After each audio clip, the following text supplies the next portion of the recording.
Welcome home, masters and misses. My name is HidoriKuro, and welcome back to a new episode of House Odyssey Reacts. We are back reacting to another death battle between Spider-Man and Deku.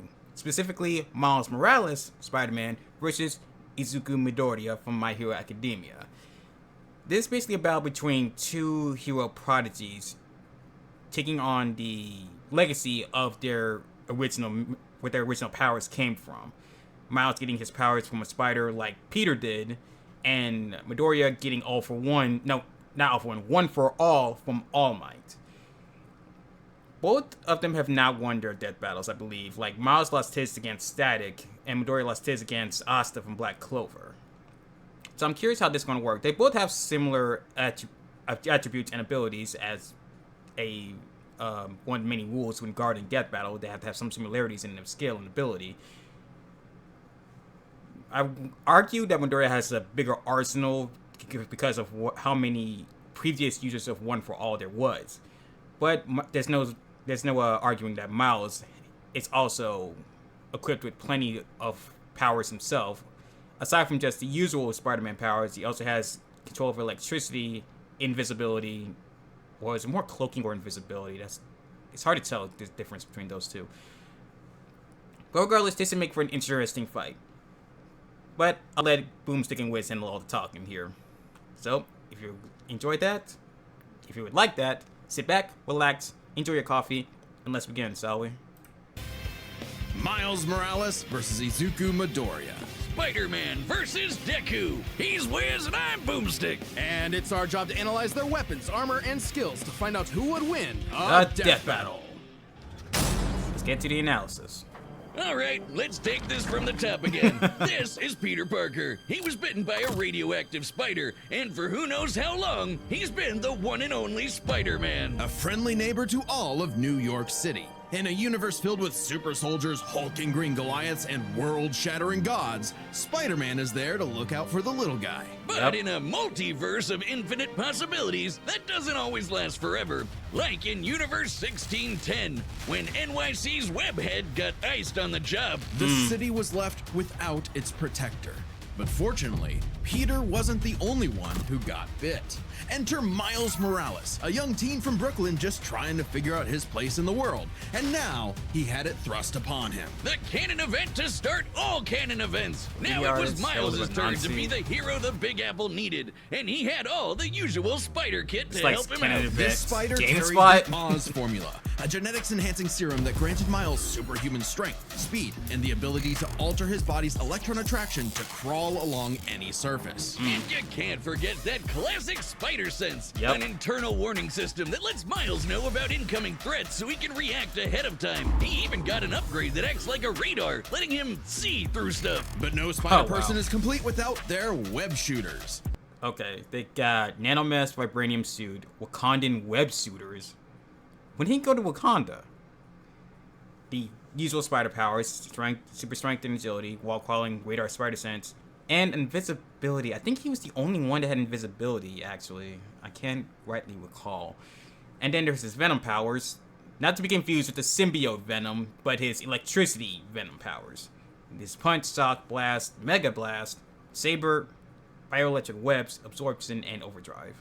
Given to him by Peter's Aunt May, these webs have all sorts of applications between swinging, grabbing, restraining, projectiling, and being made into constructs. Not having Peter around to show him the ropes made things a lot tougher though. And between mishaps with wall crawling and web slinging, Miles got off to a rocky start. Like any typical teenager, he had a lot of self-doubt. Could he keep up in school? What was the right way to talk to girls? And how could he live up to being Spider-Man when one of the villains he had to face turned out to be his very own uncle? Makes family dinner so awkward. All that, trying to kill you stuff. Fortunately, Miles had a leg up on every other superhero known to man. Living parents! Better yet, loving parents. They supported him when things got tough, even if they didn't always see eye to eye. And thanks to them, he learned that the best way to be Spider-Man wasn't to do it like Peter, but to do it his own way. And it helped that this particular spider had a bit more to its bite than Peter's. Miles has a variety of unique powers, like invisibility and venom.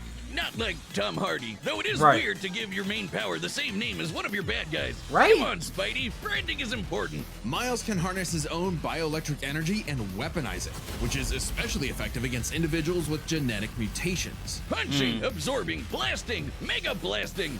Hell, he can even make electric constructs out of this stuff, like biowebbing and a damn sword. Jeez, what kind of spider was this? It's not entirely science fiction. Studies have shown that certain species of spiders, such as the Linophiidae, have a process known as ballooning. By spinning a thread of their silk, they can use the Earth's natural electric fields to fly, traveling up to hundreds of miles. No pun intended.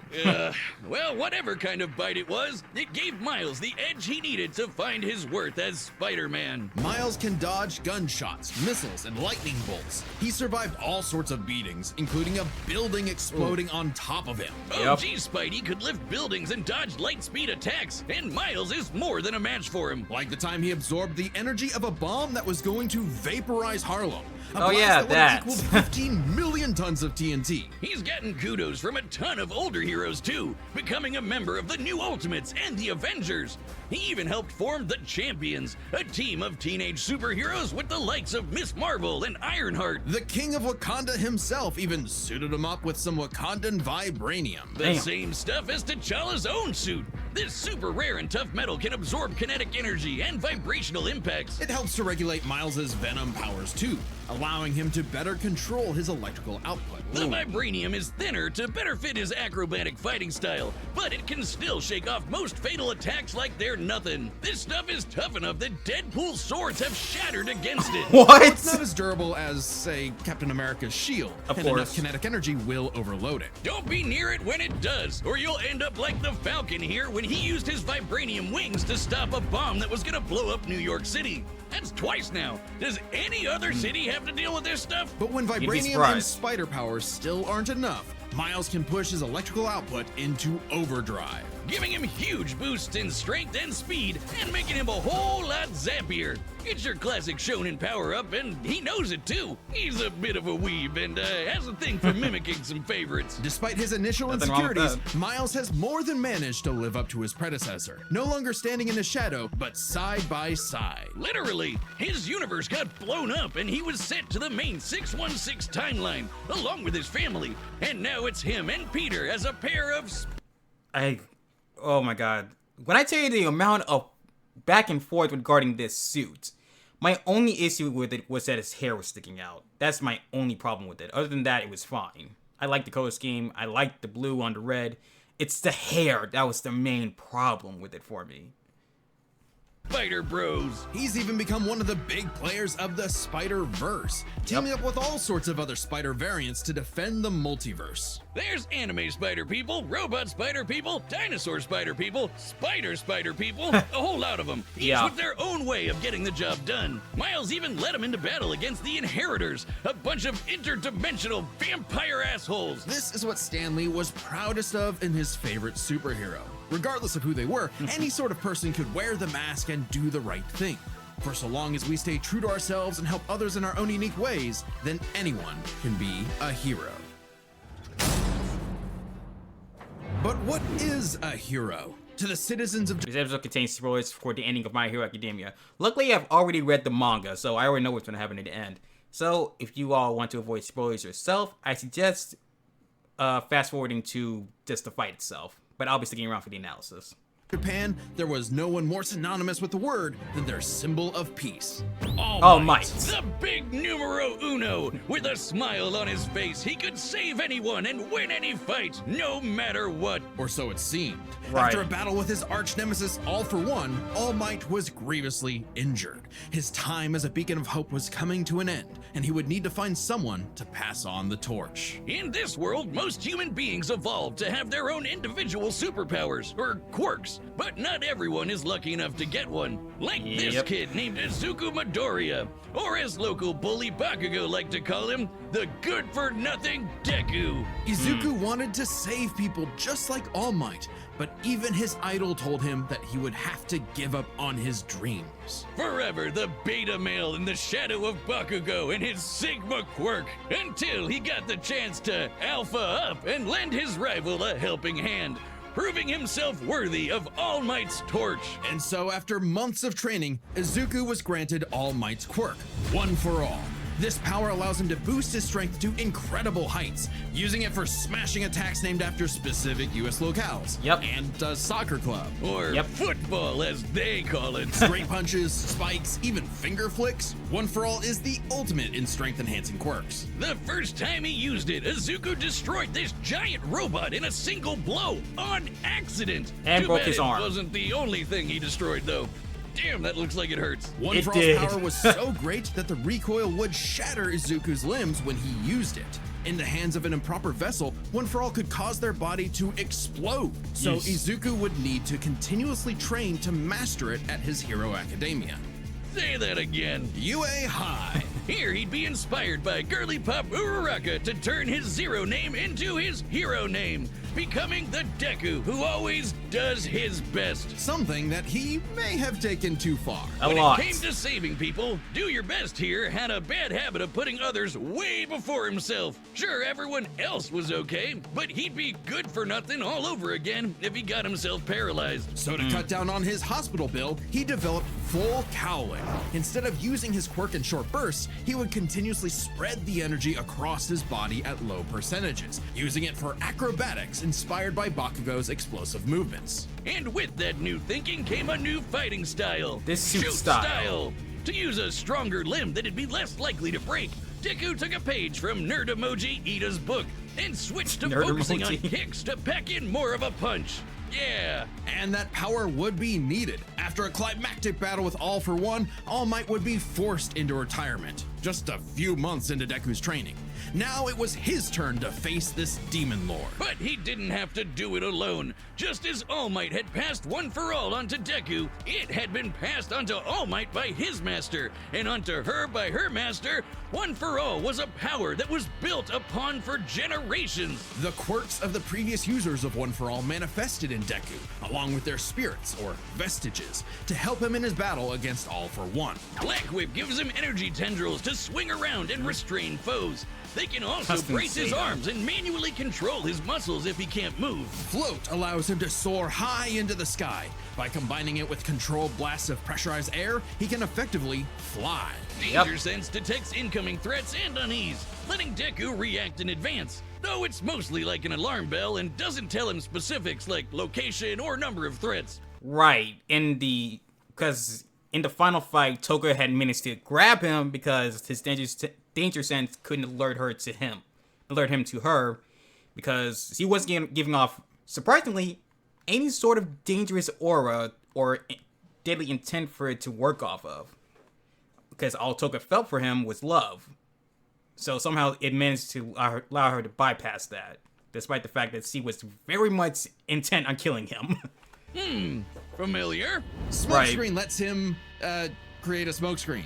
Pretty much. But he yeah. can use it at full blast to create a bigger smokescreen. That's get it. swell and all, but the real meat is in Fajin. After Oh, building yeah. up kinetic Fajin. energy within his body, Deku can unleash it for bursts of strength and speed. He's combined it with Black Whip to create the powerful Black Chain binding attack, and can use it in conjunction with full cowling to achieve foe 100%, equaling All Might's full level of power without any recoil. He once used it to outspeed a bullet shot by Lady Nagant, a former hero turned villain who has a sniper rifle for an arm with a...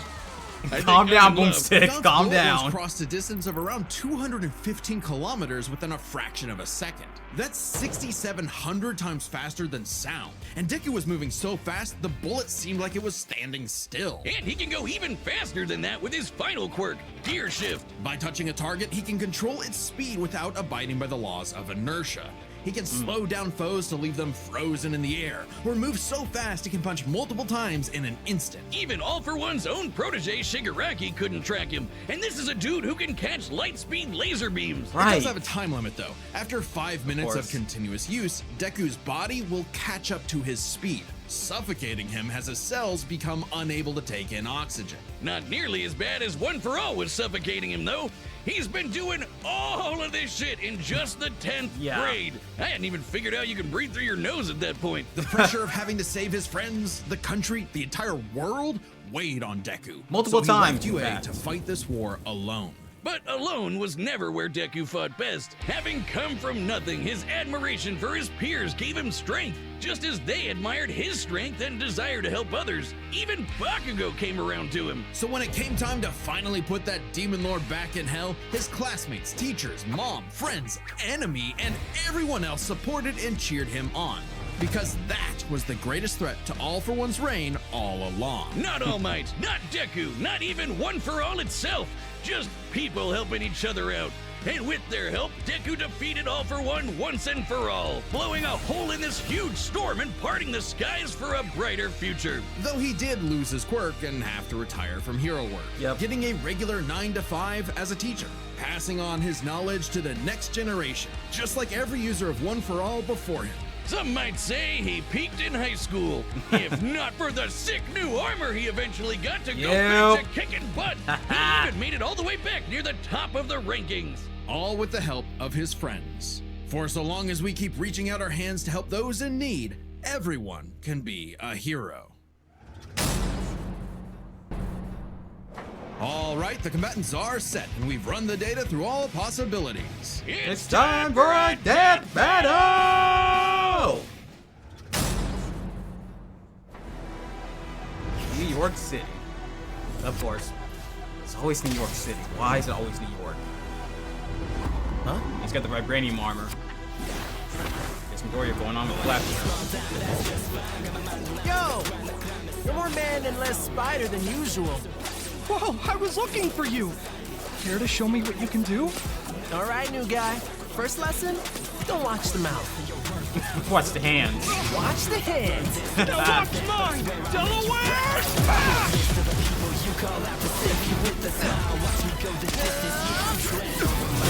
Oh! Let's try that That one would more burst. Did he even feel that? Oh, boy. Yes, who? I can't use my full power here. Gotta take this somewhere else. Always putting others for himself. You got skills, man. I like that.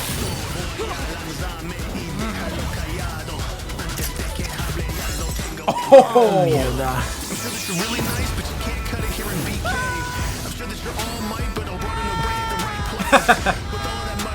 Moving faster than sound. Really old New York City. Okay, Moved us to to get an some abandoned part of the city so we can go all out! black chain. Because I always do my best! Suit style.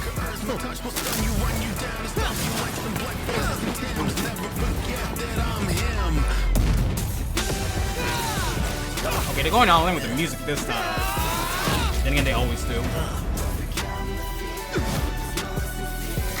Gear shift. If I'm gonna do my best, I gotta do my own thing.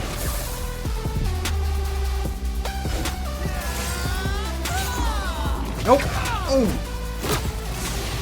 You got the saber out. Sarah was right! Your quirk is amazing! Amazing is my buddy. They call me the ultimate Spider-Man. His suit has shock absorption, not nullification. Ah. So it's got a limit. You just gotta keep hitting it. It's like all my did to know me.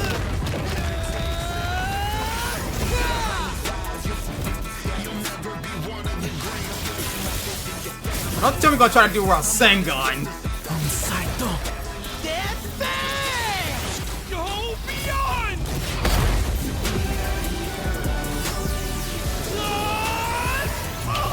Ah!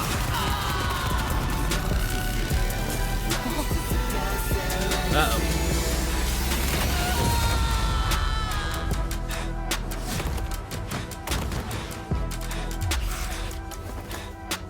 Damn. Spider-Man, you really are the ultimate. KO! Vaya con Dios. Damn, that was Araña quick. Let's start by talking about their superpowers, I expected which to go a matched little up quite longer. evenly. unsurprisingly given the not-so-subtle inspiration for Deku's quirks, Of though course. they did have some edges over the other. The spider sense gave Miles more insight on his surroundings and threats than danger sense, which has been worked around before. This meant Miles' invisibility was harder for danger sense to detect when he wasn't attacking, while the Spider Sense's radar system allowed him to find Deku in a smokescreen. But Izuku's other quirks granted him advantages of his own. Float was a lot more mobile than Webs, and Fajin gave a bigger boost in strength than Venom did. Since both had some advantages and disadvantages, we're gonna call superpowers a tie. Next up, speed. Scaling to Peter, Miles could dodge light speed attacks, which actually outpaced Izuku moving faster than that sniper bullet.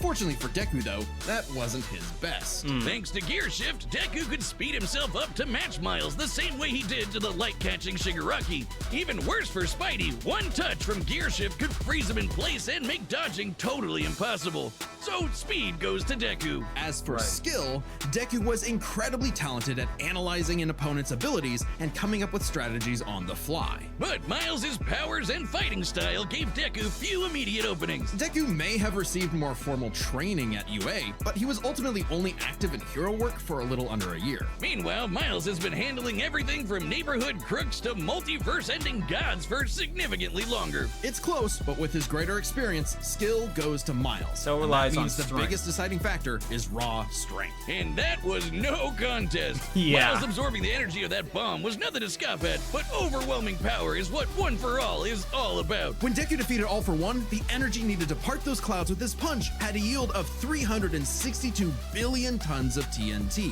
smashing the bomb Miles absorbed out of the water. But it wasn't as simple as that.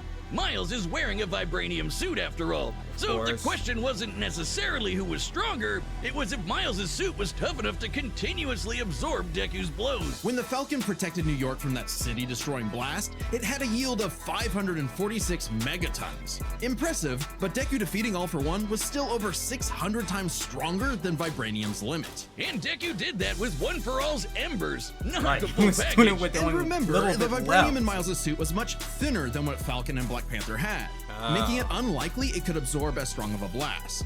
It's it had there to to be thin provide enough more to wear. protection, sure, but there was no way it could survive all of what Deku could dish out. In this superpower battle, it was Izuku's overwhelming speed and immense strength that made him the winning hero.